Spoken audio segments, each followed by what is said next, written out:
بسم اللہ الرحمن الرحیم۔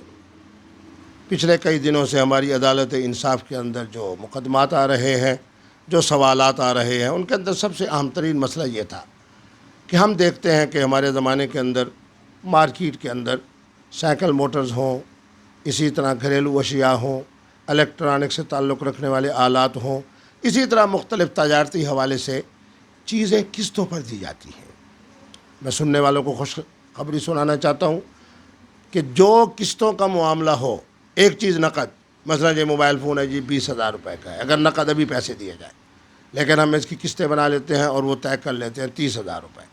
اب اس کے مطابق 3,000 روپے ماہانہ جو ہے میں مفتی عبدالقوی اس کی قسط دیتا ہوں، 10 مہینے تک دیتا ہوں۔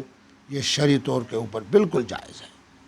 میرے نبی رحمت کے واضح فرامین موجود ہیں، فقہ کے اندر اور کتب احادیث کے اندر فقہا کے اقوال، ائمہ کے اقوال۔ تو اس لیے قسط کے حوالے سے جو بھی ہم وعدہ کریں اس کے لیے 3 چیزیں شرط ہیں۔ ایک تو جناب تحریر لکھ لی جائے کہ ہر مہینے کی 5 تاریخ کو مثلا 3,000 روپیہ مفتی عبدالقوی نے ادا کرنا ہے۔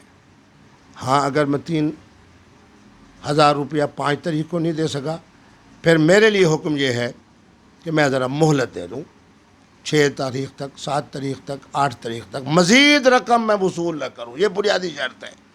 قسط اس وقت تک حلال ہے جب تک کہ دوسرے مسلمان جس کے آپ مقروض ہیں اس کے لیے ذرا آسانی پیدا کریں۔ ہاں بھی آج نہیں دے سکتے، کل دے دیں گے، پرسوں دے دیں گے۔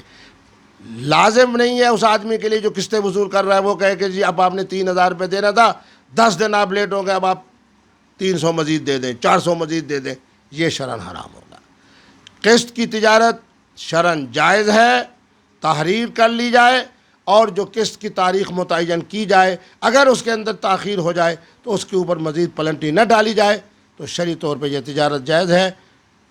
قسط کا کاروبار لوگوں کے لیے بھی ایک لحاظ سے مفید رہتا ہے، اور اس آدمی کے لیے بھی جس کے پاس پیسہ موجود ہے اس کے لیے بھی منافع بخش ہے۔ قسط کا کاروبار شریعت مطہرہ میں اور اسلام میں شرعاً جائز ہے۔